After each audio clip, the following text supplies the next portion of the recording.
Alrighty, alrighty, folks. We are now live on my Twitter and the Fireside Knicks YouTube, and in just a moment, we will also be on the Fireside Knicks Instagram. I did a short live stream after yesterday's game, but I promised that I would come back on here to give a little more in-depth discussion about their thrilling win over the Hawks last night, 108 to 105, a back-and-forth game, possibly a playoff preview as well. And first off, shout out to all the people in the chat. I do apologize if the stream looks a little laggy at the start. I do hope that clears up very quickly. The weather over here is not fantastic, so that could be playing a part in that. But anyways, last night was a fantastic win for the Knicks, easily one of their biggest wins of the year. And it is what it is. I mean, they got to get through these last few games, and right now, I think that the win they got last night was one of their most important wins. I talked briefly about just how they played last night. Jalen Brunson, of course, was very clutch down the stretch. He finished with 30 points and he had 17 in the fourth quarter. And I do have his stats pulled up here that I'm going to show on the screen right now for you guys. I did post this earlier, but I'm going to show it again for those who did not see it. Jalen Brunson in the fourth quarter had 17 points. He was 6 of 10 from the floor, 2 of 3 from three. He's made the team's last 5 field goals, including the game-winning shots down the final stretch of the game. So that was very much important.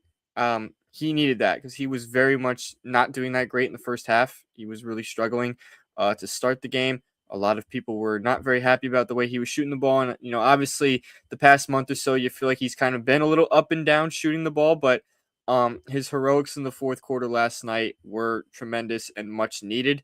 Hopefully, we don't have to rely on that more often in the postseason. I would much rather the rest of the team also contribute, along with Brunson, of course, being very good and very clutch in the situations we need him to be clutch in, but I would much prefer team brand basketball. And for the people who are asking questions and stuff, I will get to those very soon. But I want to get to some, first orders of business and kind of just break down this performance from last night. Of course, Brunson had 13 assists, as I mentioned. He only had one in the fourth quarter because he started to do everything scoring wise. But that's the good thing about Jalen Brunson is that he's able to kind of, switch the play style up a little bit. And that's kind of what we need. We need him to be able to be a true point guard while also being able to score a lot of points at will.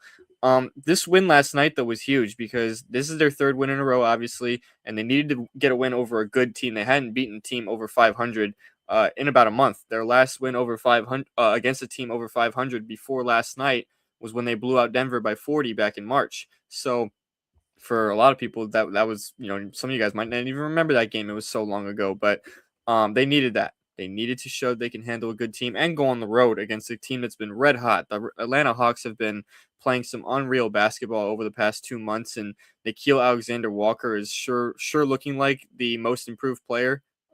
He had 36 last night or something along those lines. The Knicks really had not many answers for him, and I didn't even think they defended him that badly. That's just talented scoring. There were some shots he was making that you kind of just got to tip your cap at and go, well, there's not much we can do about that. Something I really want to talk about though, also with this game, was the defense. I thought the defense, um, for what it was worth, was actually pretty solid last night, and I think it especially was led by our two big men, Karl Anthony Towns and Mitchell Robinson.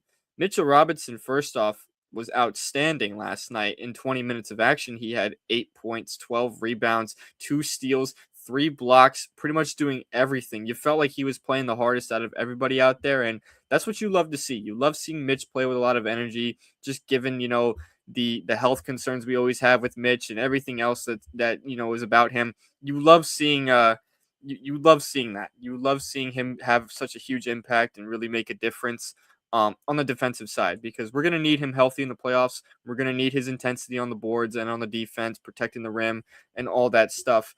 And, first, what's up to everybody in the chat? I do see a lot of people are saying what's up. So shout out to all you guys who are in fact tuning in. And I will turn it over to you guys for questions and stuff in just a few minutes. But I want to start off by just giving them a little bit more of a talk about this game, a little more than just the short reaction I gave you guys last night, where I was still trying to process that game because that CJ McCollum shot at the buzzer made my heart sink. So my heart rate was still pretty damn high after that. So now we're calm, we're chilling.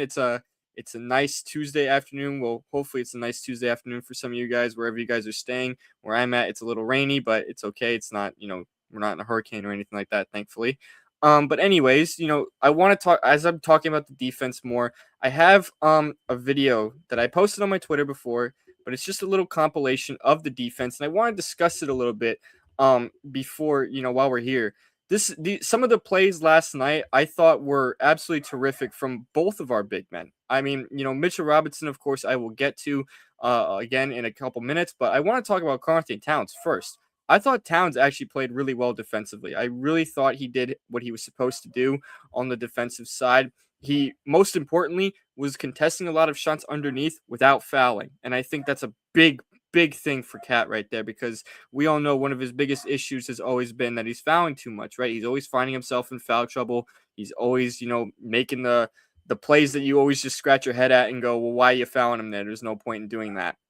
But some of these plays that he did last night were just terrific. Like here's one play that from the first quarter, when Jalen Johnson was on a pick and roll and he rolled to the basket.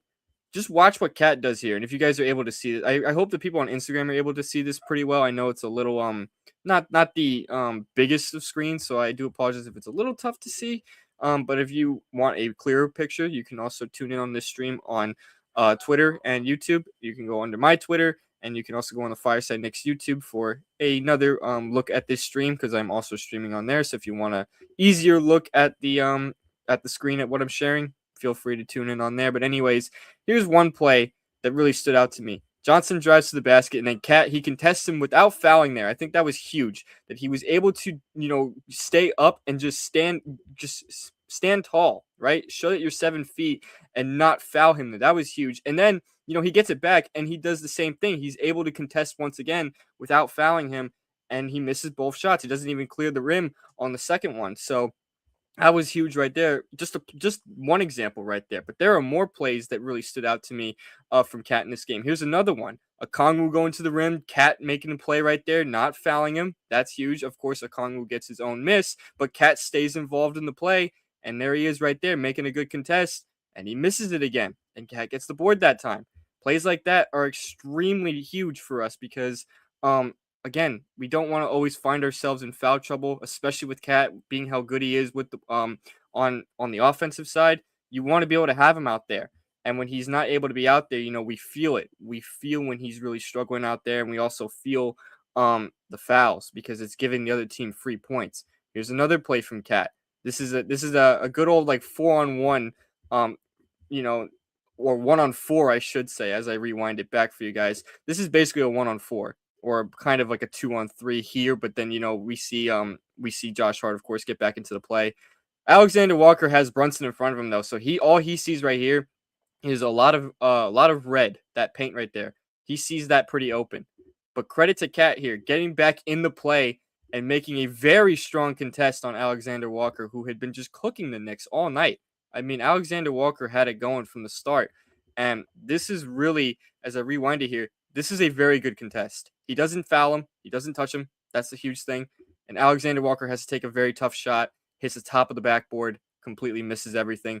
That ended up being a huge momentum play, because while I don't have the clip in this compilation, Towns would come back down the floor the next play and hit a three. It cut the deficit to 4 and allowed the Knicks to stay back in the game, which I think was huge, because this was around the time when the Hawks were kind of on a little bit of a run. The Hawks had pushed that lead to double digits at one point, and then Knicks started to claw their way back.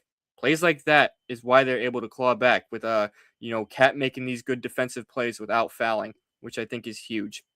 And here's another play. Of course, OG with a great block on the help. But if you look why that help was able to happen, look, here's Cat right here, in the middle of your screen. I believe that was Okongwu driving into the paint. That's a great defensive stop right there, though. He doesn't jump up. He doesn't foul. He doesn't wrap his arm around him. He stands in front of him, makes him slow down a little bit. OG's able to come over to help and swat that into the stands. That's another good defensive play right there from Cat, because, again, you're not allowing the opposing players to really just blow by, which I think is huge, because we know Cat has his issues defensively historically. We know on the defensive side he isn't exactly known to be like this elite defensive player. We know that, but since the All-Star break, his defense has been very much improved. it's superb. And I thought last night was one of his better defensive efforts of the year, even if the stats don't fully support that. Even if he doesn't have like 5 blocks or something like that. I just thought the way he was defending the rim last night was exactly the way we wanted him to defend the rim. There's a bunch of other plays that I can look at, but now I want to talk about Mitchell Robinson for a minute because Mitchell Robinson was unreal defensively, just unreal. I mean, we saw how he played last night. Well, most of us did at least. He was terrific. I thought he was easily the team's most impactful player, and I did tweet this before, and I said that Mitchell Robinson can carry you through a playoff series if he's at his best, and I truly, firmly believe that because Mitch last night was on one. Look at this. Here's a couple plays right here. Look, he gets a contest, and then he fights for that defensive rebound. Excuse me. Fighting for those boards is exactly what we want out of Mitch because um the big thing, of course, is always making sure Mitch can stay on the court. But the fact that he's such a good rebounder and is able to stay in plays like that and just provide, kind of be like that annoying little pest under the basket, that's huge because it puts a lot of pressure on the opposing teams. And that's what we want. We want that kind of energy from Robinson. So I was really happy with that. Here's another great play. This play right here on Jonathan Kuminga was fantastic. If you look here, I'll go back to it. He's trying to go around the screen. He wants Robinson on him. And I imagine he wants to probably try to get a jumper in that mid-range area because, Robinson likes to drop back. That's kind of the way Robinson's always played. He likes to kind of drop back. I see someone in the Instagram chat said it's their birthday, so happy birthday to that person. And I will, again, get to more comments very shortly, just going through some of this film from last night about the defense, if you guys are just now tuning in. But anyways, like I was saying, Kuminga's trying to go around this pick right here. He's probably trying to get that mid-range shot because, look, Robinson's probably going to drop back. That's at least what he's thinking, right? He's probably thinking he's going to drop back to the basket, protect that the lane inside. So Kuminga goes around. He looks to pull up, and Robinson, he jumps up with him. He doesn't foul him. He gives him enough space. He's not in his landing space. He jumps up with him, forces Kuminga to pass out of it. So now Okongwu's got the ball, and then he gives it back to Kuminga. He's got some space right here. Kuminga could pull the shot if he wanted to. And he's thinking about it. He wanted to. He thought about it. Robinson, though, credit to him. He's right there. He's watching the play. He knows what he's trying to do. And then Kuminga pulls up and bam, Robinson blocks it. Blocks the jump shot right there. Perfectly well read, perfectly timed by Robinson. It's plays like that I really love from him because he just shows that energy, shows that effort, and he's never giving up on a play. That's huge right there. Here's another play from Robinson. Johnson coming down here. I'll rewind it back a little bit as we look back at this next play. Johnson's coming on the fast break here. McCollum handed it off to him. It looks like he has a lane because the only players really in front of Johnson are Shamet and Brunson, two guys who aren't exactly the world's best defenders, and they're a lot smaller than Jalen Johnson, who is a very good finisher. So you feel like this is a good finish for Johnson right here. But here's Robinson trailing him right there. Johnson, he picks up one dribble. Robinson's able to kind of get into play a little bit, but he's still behind him.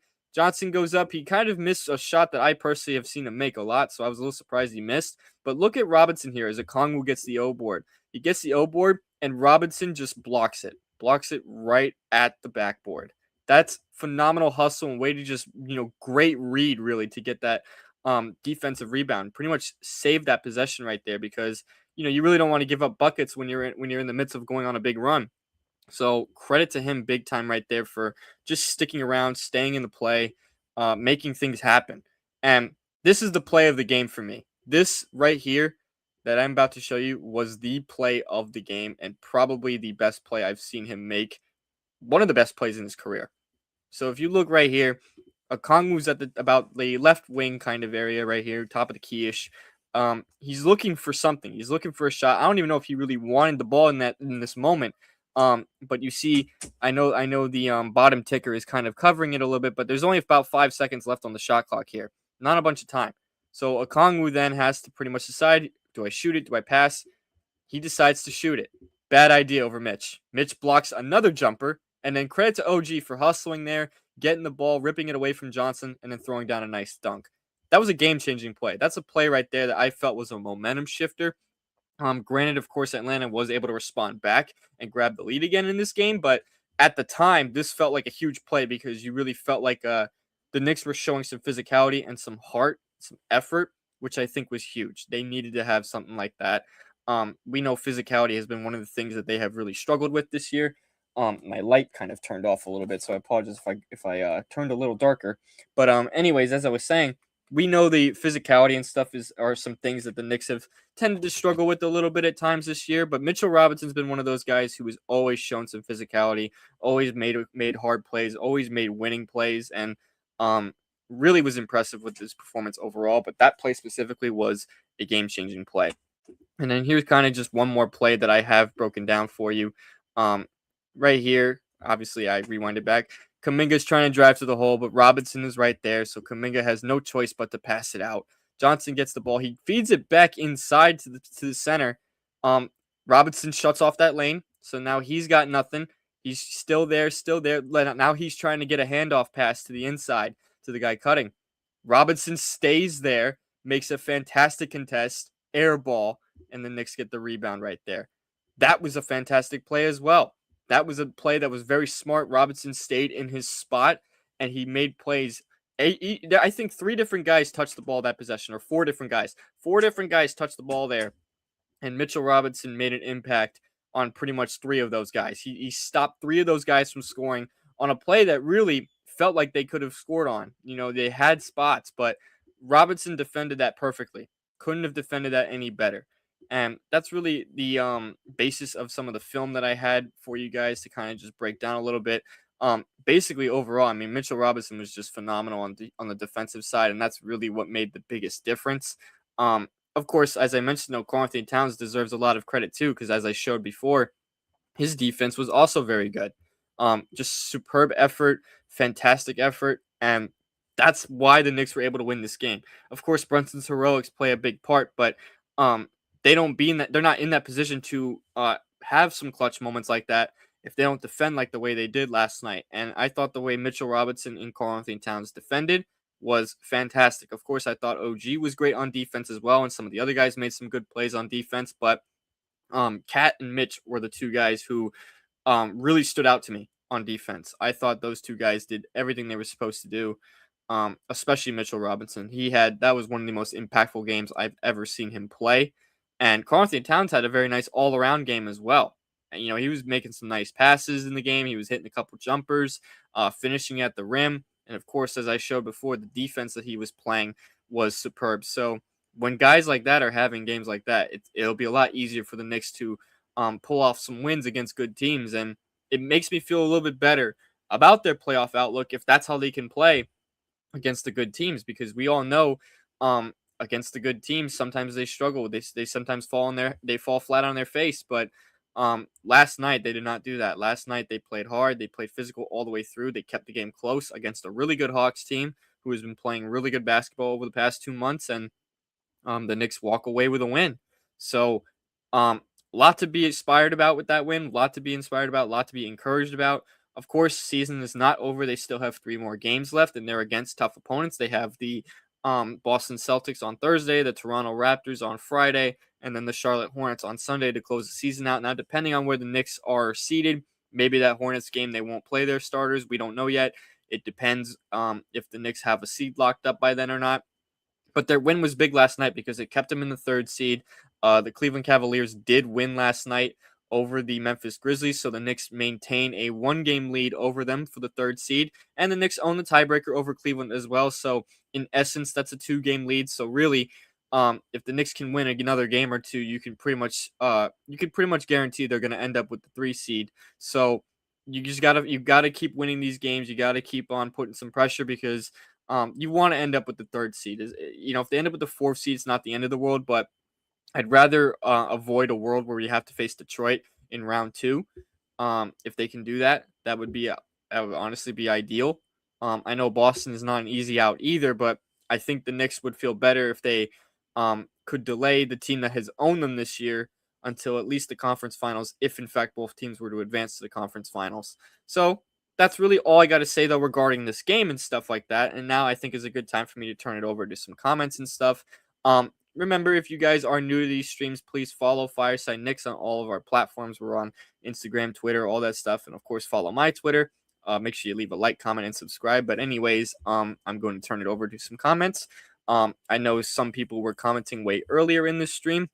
and I kind of was just glancing over them just because I wanted to do this little breakdown of the game last night, which I hope you guys enjoyed. I'm gonna take a quick water break and then I will start responding to some comments. Another orange cup. It's not a Knicks cup, but I mean it's Knicks colors. So if you want to say it's a Knicks cup, then that is an acceptable term. Someone said opinion on the Giannis rumors. I don't think it's really any different than what we heard in the summer. I mean, it's kind of just rehash of what we've already heard this year. So, I mean, it is what it is. I'm not going to really think about that too much until the off season when there's going to definitely be more rumors and more substance to it. So, um I think really nothing is different now on that than what we were hearing before the season began and during the trade deadline. Me personally, I'm kind of getting sick of hearing of the Giannis rumors, and I want him to just get traded somewhere already. So, um, yeah, that's really all I gotta say. Somebody said go Knicks. Yes, go Knicks. Go Knicks. Let's see what else we got. Somebody said Bridges has to make those open shots. I feel like we always say that every stream, and I'm not gonna talk about Bridges today. I want to make this stream about somebody else and not talk about Bridges because um we talk about him all the time. I mean, I'm not. My opinion isn't gonna change over one game, so we'll skip the Bridges talk for now. But I appreciate the question nonetheless. I do. Someone said, "Cat and Jalen Brunson pick and roll is deadly." Absolutely, absolutely. Those two guys need to continue doing that more. I thought they were very much involved in the action a lot yesterday, and that was why they were able to have a much cleaner looking game, I guess, scoring wise. But they did turn over the ball quite a bit. But they were better with the turnovers in the second half. They only turned it over 5 times in the second half after turning it over. I think it was like 11 times in the first half. So, um, kind of went through the motions a little bit, but they won the game, they cleaned up, and they made good adjustments, I thought. Someone said, let's see, what else we got? Somebody said Brunson was doing everything right. He was facilitating and scoring. That performance was fire. Yeah, absolutely. I thought he did a lot of good things last night, and I was pleased with the facilitating despite the scoring not coming his way in the first half. So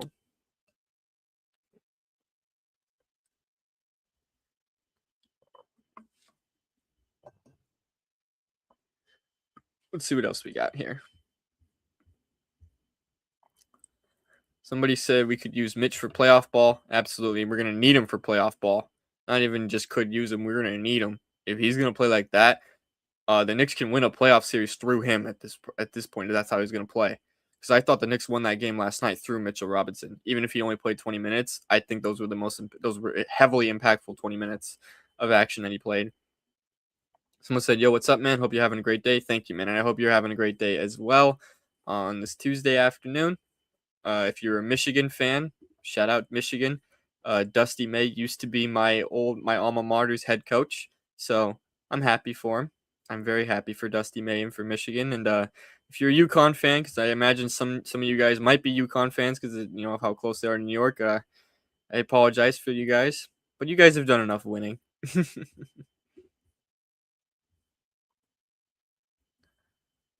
Let's see. Someone said that last shot was insane. My heart dropped. Thank God he was touching the ball. Yeah, I'm not gonna lie. When he made that shot, my heart sunk. I thought it was good. I was like, no way, right? And then they showed the replay, and I was like, oh my God, that was way too close. Way too close. Someone said Cat and Brunson's chemistry was great yesterday. Need more of that. Absolutely.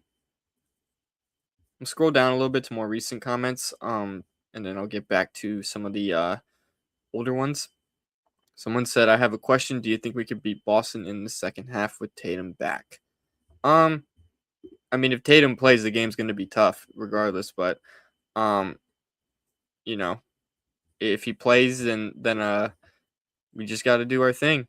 The game's going to be tough regardless. So, someone said thoughts on Nikhil Alexander Walker. That man, that I didn't realize just how. I know he's been playing really well this year, but I didn't realize just how well he's improved until I saw him playing last night. That he was insane. I won't even lie. Nikhil Alexander Walker had everything going for him, and like I said, he was making Somebody said this is a very good live. Thank you. I really appreciate that. That means a lot. If you guys are enjoying this live stream, like I said, please make sure you follow us on Fireside Knicks on every platform we are on. Follow my Twitter as well. This stream is also on my Twitter currently. It's at Dylan Backer ESM if you're watching this on Instagram. If you guys are watching this on YouTube, it's right there on the screen. Make sure you guys also subscribe to our YouTube channel at Fireside Knicks. Anyways, though, as I was saying about Alexander Walker, I mean, he was making some shots that you kind of just got to tip your cap to. I didn't think the Knicks defended him like poorly. I mean, you know, what I say they defended him perfectly? No, but I didn't think they defended him poorly either. He had it going. I thought they defended Jalen Johnson really well. Regardless of how many he ended up with, I did think they actually defended him pretty okay. I did. I thought he was actually defending him pretty solidly. I didn't think they were doing a bad job at that. Um, but Alexander Walker is going to win Most Improved. It's either him or Jalen Johnson who is going to win Most Improved. It's literally a battle between two teammates. If you ask me, I think it should go to Alexander Walker. But I wouldn't be mad if it went to Jalen Johnson. Jalen Johnson did improve a lot as well. So, but Alexander Walker literally went from being a bench guy to not just a starter, but a consistent 20+ point per game scorer on good efficiency. And he became a good 3-point shooter now. So I think he should win Most Improved. If it was up to me, I would be voting him. But alas, I do not have a vote for that. So you just get my opinion. Someone said Ryan Rollins could win it. He's been balling. Ryan Rollins definitely could win it. He could. But the only problem I have with it is that he's on a bad team. But he definitely could win it. I'm not going to act like he can't. He'll probably end up being a finalist. I personally think it should be Alexander Walker. But Ryan Rollins is not a bad pick, though, either. I do think that's a good pick. He's been very good this year. And another guy who basically was like a bench guy who became a good scorer. The team just stinks. So that's why it's hard for me to choose him. But it's not a bad pick, though. He'll probably be a finalist for sure. Let's see what else we got. I'm gonna scroll up a little bit to some of the older comments. Someone said, "Why has Alvarado not played in these last few games?" Good question.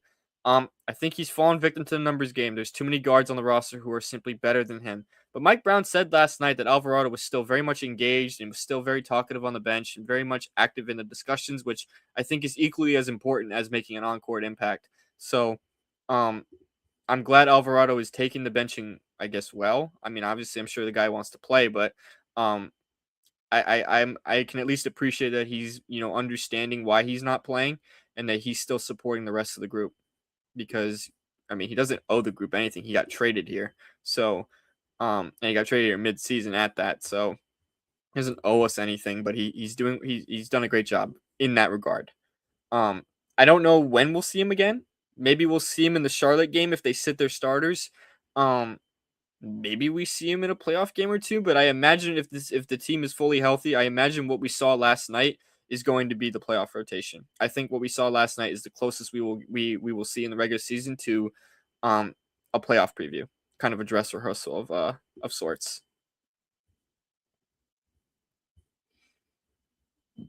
Someone asked, do I think the Raptors stay at the 6th seed? They have a pretty easy schedule. Let's take a look at the Raptors schedule.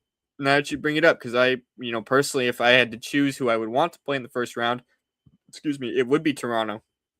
But of course, I do know that 6th seed can easily change because I've seen like 5 through 10 is still very much all in play for each of those spots. So let's take a look at the Raptors schedule. Let me get it pulled up real quick. Let's see. Well, tonight they play Miami, but it's at home. That's gonna be an interesting game. That's an important game for both teams. So that's a big one right there. But let's take a look at the rest of their schedule. So they have 4 games left, and they have Miami twice, actually. They have Miami back-to-back on Tuesday and Thursday, both in Toronto. And then they have us at the MSG, and then they close the season out with the Brooklyn Nets. So they have really all games are winnable, but I do think if the Knicks are playing their guys on the 10th that they will win that game. But I mean, yeah, it's a pretty light schedule, but I do think they'll drop one of those games against Miami. It's just really hard to beat the same team 2 games in a row in the regular season. So, I would like to think that they might lose one of those games against Miami, whether it's tonight or on Thursday. We'll see. But I would like for them to stay in the 6th seed for the sake of the Knicks, but the Knicks also shouldn't duck anybody, and I do think the Knicks can beat really any of those teams from 5 through 10. whoever ends up in that sixth spot, because as of right now, the Hawks, Raptors, 76ers, Hornets, Magic, and Heat can all end up in the sixth seed. Um, right now it's the Raptors. That's who the Knicks would play if the season ended. Um, the Knicks beating the Hawks actually made that race still very much tight. If the Hawks would have ended up winning that game, um, the Hawks would have been very much, I wouldn't say locked into fifth because they wouldn't have been clinched it, but um they would have controlled their own destiny really for that fifth seed. But now it's very much still in play for those other teams. So it was good for the Knicks to win to create some separation though. Um and to also stay a game ahead of Cleveland, who's been playing really well lately, but also playing some really bad teams. Scroll down, see if we got any other comments. Somebody said, "Let's go Hornets tonight." Yeah, let's go Hornets. They play Boston tonight. I fear though that Boston probably is going to end up as the second seed, and I do believe if Boston wins, they'll actually clinch the two seed.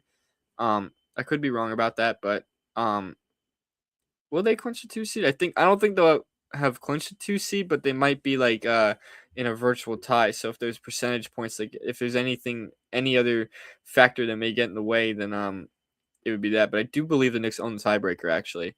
So um I don't think they'll clinch it if they win tonight, but I think they would be very close, and one more Knicks loss or one more Celtics win would clinch it for them.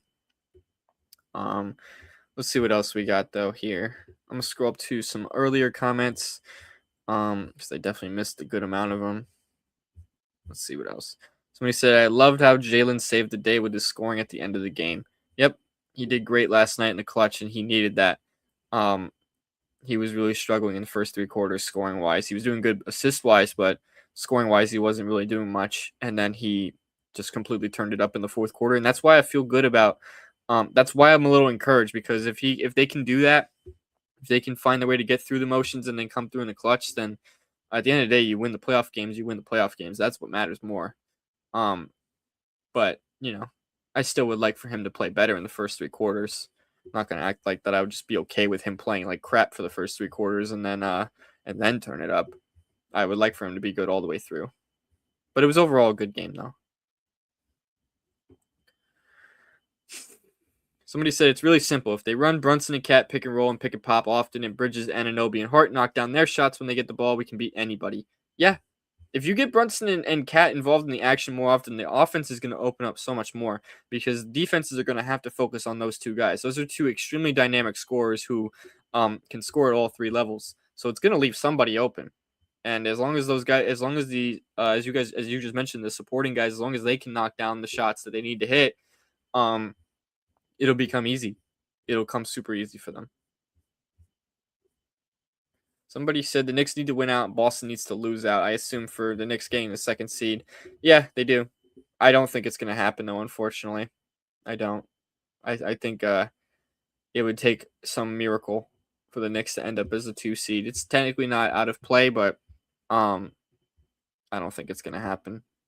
I think there's just not enough time. If there was like a good like 6 games left or something like that, maybe they'd have a chance, but there are 3 games left. I mean, they literally have to be perfect, and Boston literally has to lose every game, which um I don't see either outcome happening. So, but who knows? Maybe I'll be wrong and then they end up doing that. Someone said if we beat Boston, Toronto, that's good for me. I would like that.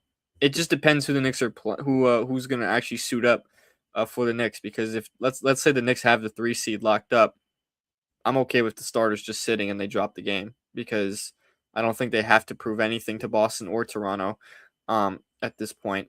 I don't think they have to prove it. Somebody said we're locked into the third seed. Well, we're not technically locked into the third seed yet, but they're very much close. They're currently a game up on the Cleveland Cavaliers for third, but they own the tiebreaker over them. So it's essentially a 2-point lead, not 2-point lead, 2-game lead, or a game and a half lead, whatever you want to call it. But 2-game lead, I guess, because everyone's going to end up with 82 games. So I don't know why I said game and a half. But yeah, so they haven't locked it up yet. They still need to at least win another game or two to firmly lock it up. But they're in the driver's seat for the third seed because of the win they got last night over Atlanta, which that's why it was such a huge victory. Huge win.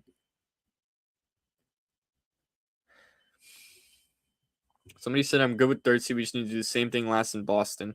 Yeah, I mean we're probably if we end up as a third seed, we'll be on a collision course to play Boston again in the second round like we did last year. So, um, I'm hoping this time it doesn't take. If that is the case and we play them, it doesn't take two miraculous 20-point comebacks to win the series. But it would be nice if they can have control of that series. But it'll be tough with Tatum back now and stuff. So it's not going to be easy at all by any stretch of imagination. We'll take a water break and I'll get to the other ones.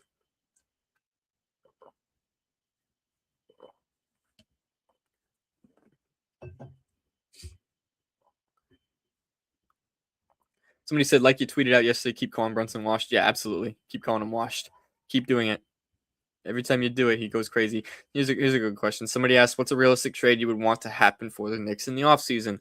Off-season stuff is it's tough to project right now just because I feel like some of their needs could easily change in the playoffs. Like I feel like more things will get exposed that will be wanting to address. But I think the most obvious trade we would want is like Giannis, because if Giannis actually does want to come here, then um I'm hoping we can make a realistic package to bring him in. But if not Giannis, I'm sure they will definitely look in the front court / wing departments. I think they're pretty set in the backcourt right now, so they're gonna want to add a good wing, and they're gonna want to add possibly a big man, depending on how if they're able to bring back Mitchell Robinson. Um, I could also see a world where they look for a secondary ball handler though, where they look for a guy who can actually run the offense and not like Jose Alvarado, like someone who can actually like stay on the court. So, there's a lot of different a lot of different avenues they can explore for that. Somebody asked, "What do I think the rotation will be?" I assume you mean in the playoffs. I think what we saw last night will be the rotation in the playoffs. I think what we saw last night is the playoff rotation, which of course is the usual starters who we all know. So I'm not going to name those, but then you have off the bench. Off the bench, you'll have McBride, Clarkson, Shamit, Mitchell Robinson. I think that right there is playoff rotation. And honestly, for Clarkson, I think he'll only play a handful of minutes. I don't see Clarkson playing. I don't see him playing like 20 minutes. I see him playing maybe more like 10. And I think Deuce, Shamit, and Robinson will get the bulk of the bench minutes in the postseason. Somebody said, I was hoping to see a Brunson, Deuce, OG Bridges in Towns. A lot of shooting and extra ball handling. Deuce takes a load off of Brunson. Yeah, I would like to see that, and that's my ideal starting five. But I think we're just too late into the year to experiment with it now, and McBride came back so late, so I don't think they're gonna do it. Um, I know Mike Brown said he doesn't plan on changing the starting five, but he never left it off the table either. But um, I imagine that the starters are just going to remain the same, and that they'll only make a change if they feel like they have to. And honestly, I see them either putting Shamit in there before McBride or even Mitchell Robinson in there before McBride. I guess they really like McBride as their sixth man, as like a true six man guy who can score at a high level off the bench. So they might not want to put him in the starting lineup. And from that perspective, I do get it. Even though I want him to start. So we'll see what happens with that. I'm gonna scroll up to see some earlier comments that I might have missed. I do appreciate everybody who's tuning into this live though, and like I said before, if you're new to these, please make sure you follow us. We're almost at 40K followers here on Instagram, so would love to reach that soon. Make sure you also subscribe to our YouTube channel, and make sure you also follow us on Twitter at Fireside Knicks for both of those. You can also follow my Twitter. It's at Dylan Backer ESM. If you're watching this on Twitter and YouTube, it's right there on the screen. If you're watching this on Instagram, once again, it's at Dylan Backer ESM. You can also follow my Instagram. It's also at Dylan Backer ESM. Like, comment, subscribe, share, repost. Send this to anybody who you think will enjoy this stream and who will want to ask me any question about the Knicks or the NBA or anything, and would love to have those conversations with you people. So please make sure you do that. But I do appreciate the support nonetheless. Let's see what else we got here. I think I got to all the older comments. Something I really want to dive into real quick though also is just I know a lot of people have been saying that like Mohamed Diawara should get some minutes and whatnot. I don't think he's going to. I don't think he's going to get minutes. Look, he didn't play last night, so I think that's a good indicator right there. But he's a rookie. I don't think the Knicks should be throwing out a second round rookie into some serious playoff minutes unless he showed like some crazy growth, crazy level growth. And while he has shown a lot of growth, I don't think it's enough growth to really say, yeah, he's got to be playing over this guy or this guy. You know what I mean? I know a lot of fans are very much high on Diawara, and I'm high on Diawara too, but um, he's not going to get playoff minutes. It's just a fact. He's not going to be getting minutes in the postseason, and that's fine. He doesn't need to be getting playoff minutes. I don't think he's at that point yet where you have to put him in the rotation for the postseason because we've seen a couple times this year he's had his rookie moments. He's looked like a rookie. He's looked a little lost at times, and perfectly normal. It's perfectly normal for a rookie, especially a late second rounder, who wasn't really anticipated to play a whole lot this year. He's already played more than I really thought he was going to play. So, um, I'm happy for his development. I think he's developing very nicely. I just don't think we're at that point yet where we can throw him into the rotation for the playoffs. I just don't think we're there yet. Um, but if somebody gets injured or we need a spark from somebody, I can at least trust Diawara to make an impact in short spurts if that's needed. That's the beauty of having a deep team, though. Anyways, let's see what else we got. Somebody said maybe when Deuce comes off the bench for us in the playoffs, maybe we can see the lineup. Maybe. I do think we will see a lot of it in the playoffs. I think we will see some stretches where Deuce will be in with the starters, minus either Hart or Bridges. I do think we will see that quite a bit. I also think we'll see a lot of double big. We'll see for an example, we'll see like a Brunson, Bridges, Anunoby, Towns, and Robinson lineup, or even a Brunson, McBride, Anunoby, Towns, and Robinson lineup. I think that five right there that I just named could be a really good five.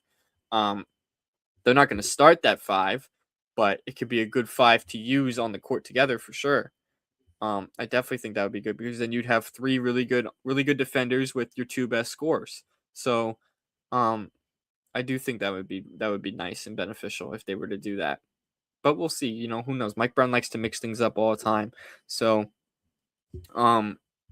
we just have to put faith into him. We have to trust what he sees in the team, whether you like it or not, and just go from there.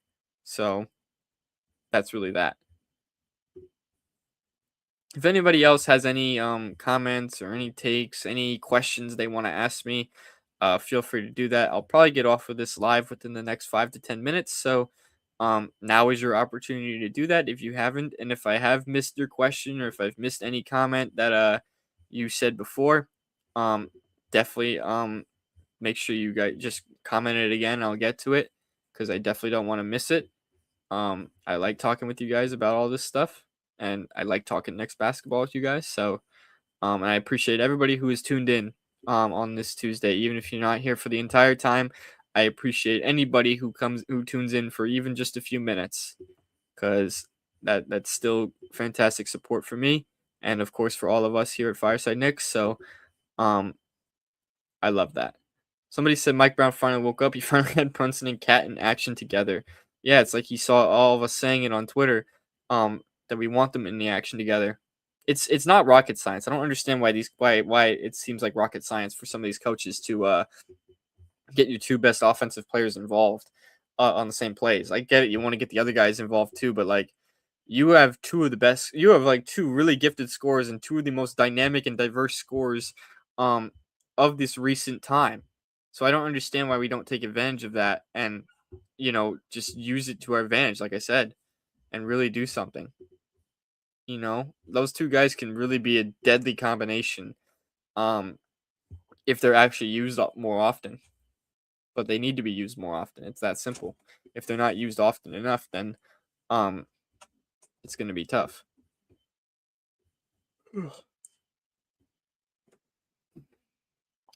Somebody said, "Are you concerned for the playoffs?"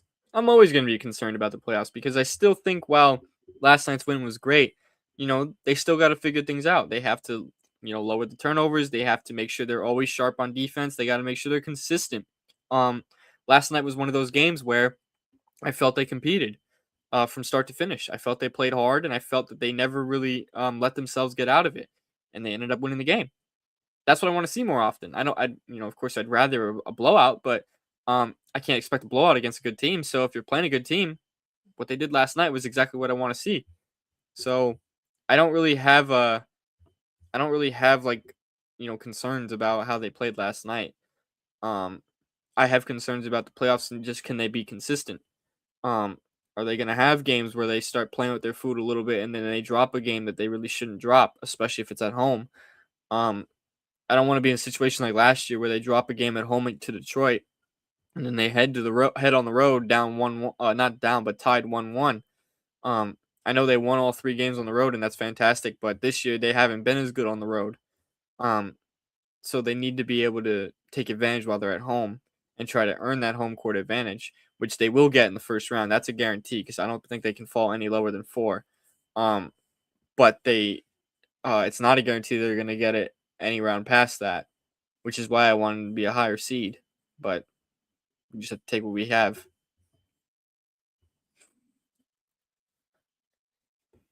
Somebody said, I feel like there is no in-game adjustments. When something's not working, they don't seem to fix it, or is that just me? Yeah, I feel like sometimes they just like to try to just run the same stuff and see if it works, but um I thought last night they actually did make some adjustments. They turned the ball over a lot less in the second half than they did in the first half, so they were definitely playing through Brunson a lot more in the second half, which I'm glad they did. And they also they made sure to get like OG Anunoby going late because he started off the game a little not slow. He was 4 of 6 to start the game, but he got his shooting going, which was huge. So I thought they made some adjustments yesterday. But yeah, most times though, yeah, it feels like they don't always do that. Someone said he also worried for Boston, even with Tatum back, if we faced them in the postseason. I mean, yeah, absolutely. You can't just ignore the fact that Tatum is back. So, um, definitely, definitely concerned. But we haven't seen the matchup of us with Tatum back yet, and maybe we do on Thursday. So, um, I guess that'll be a good eye test right there for us. Um, Granted, as long as both teams play their guys, because if one of the teams sits a lot of their guys, or even if both teams sit their guys, then um, you can kind of just chalk that game up. Someone said, "I'm glad Bridges is grooving right now too. I need OG to at least do a little." OG's actually been doing really good lately. He's averaging, I think, like 26 over his last 3 games, from what I read. Um, and he's also going to be your top defender every night. It was Bridges that we always needed to get going, and lately he has been better. He was very good in the first quarter yesterday. He had 11 points in the first quarter. He kind of set the tone early. Um, so he was really good last night. I have no complaints for how Bridges played. Um, like I said, I know we talk about him a lot, so I don't want to make it about him, but um, he was solid last night. I thought honestly the only like real true negative last night was Josh Hart. I know Landry Shamet only had 1 point, but he at least was still active on defense. Josh Hart, I mean, he only had 2 points in like 30 minutes, and he turned the ball over a couple times. That really frustrated me, but um, he did make up for it down the stretch with some clutch defensive plays and some big O boards. So, um, you know, I wasn't too pleased with how Hart played, but at least he made up for it when he needed to. But we need more out of Hart. We need better than what he gave us last night because he was pretty bad last night. Honestly, I thought he was like the only true like negative um on the court.